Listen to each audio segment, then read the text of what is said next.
Just before we hop into the video here today, I have a viewer question for everyone. We've had battle royales and now we have action roguelikes seemingly taking over the gaming industry in some way or another. What do you guys think is going to be the next big gaming trend that we see here in the next couple years? Let me know down below in the comments. Let's hop straight into it.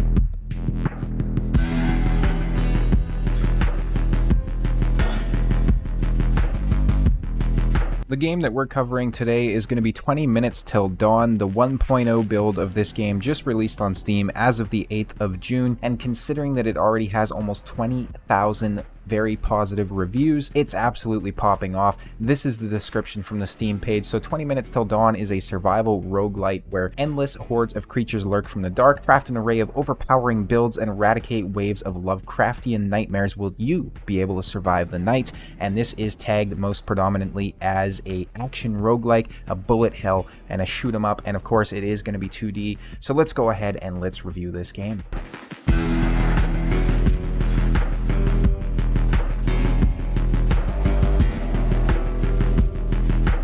As always in my reviews, the first thing we are going to cover is visuals. So the visuals in this game are very dark and low pixel slash kind of like a cartoon aesthetic going on. I never really thought about how I would feel about this aesthetic, but after playing this game and experiencing what it has to offer, I do have to say this is an absolutely fantastic combination. It is easy on the eyes, even when you're playing for a long duration of time, which, let's be honest, I'm doing that. I played this game for like 6 hours the first day that it came out. So if anyone was going to have eye fatigue, I would certainly think it was going to be me. And the other thing I like about the visuals is they are not overly complicated. There's not more going on than needs to be. There's not flashing everywhere on your screen. It's not a number generator on your screen. Nothing like that. It is simple, straight to the point. Even the damage numbers that pop up are super well in terms of how integrated they are into the actual gameplay. So they're not distracting. They're not getting in your way. They're not, covering enemies. Nothing like that when you're trying to run around. Absolutely fantastic job on the visuals here.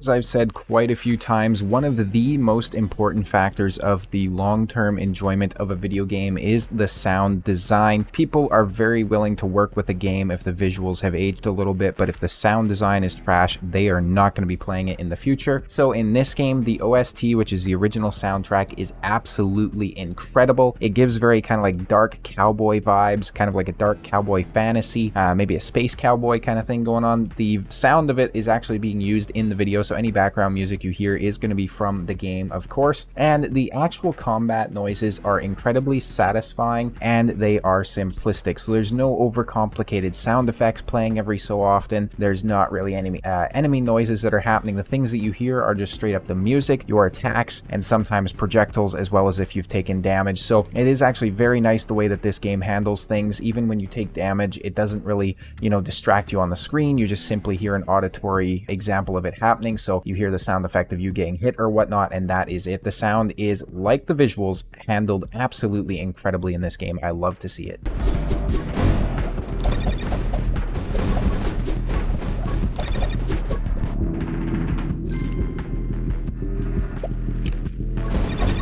We are talking about the combat next, which is one of the most important parts of these style of games, I would say, considering it's all about getting a bunch of runs done, upgrading your skills, and then surviving even longer in the next match. So the combat in this game is incredibly fluid. It all flows together very synergistically. Whether you're using a gun, a sword, a crossbow, whatever, this game handles the combat extremely well. I was very impressed with it. They weren't kidding on the Steam page either when they said that there was lots of build options. There is a ton of build diversity and weapon options. You can make yourself anything from a super fast character just running around doing damage to somebody who stands in one position with 0 movement speed. The auto aim option is fantastic. It really helps to prevent your cursor from getting lost when you have a ton of enemies and projectiles on the screen. Having your character auto target whatever enemy is closest to them is nice. It kind of allows you to sit there and mindlessly play the game or not get as mentally fatigued as some of these games would make it. So I know I played Shadow Summoners Stutters or something like that. It's called, I can actually go on my Steam page here real quick and see what the game is called. It's called Soulstone Survivors, so I wasn't even close, but that game you actually have to manually aim all of your abilities for the most part, and it absolutely drains you mentally when you're playing it, so I prefer this by far. And there is good enemy variety.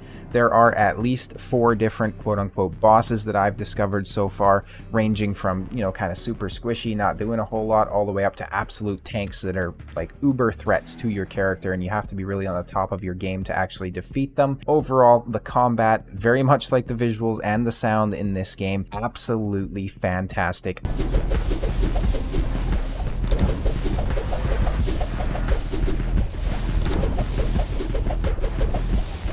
This section is going to be super quick and super easy to go over. This is the performance. In my entire time playing this game, it was sitting at a solid 144 frames per second. Absolutely 0 drops, 0 stutters, nothing of that sort, which is amazing to see. Kind of like I said in my last review video, a lot of mainstream games could take note from this. Looking at you here, The Last of Us. Wink, wink, nudge, nudge.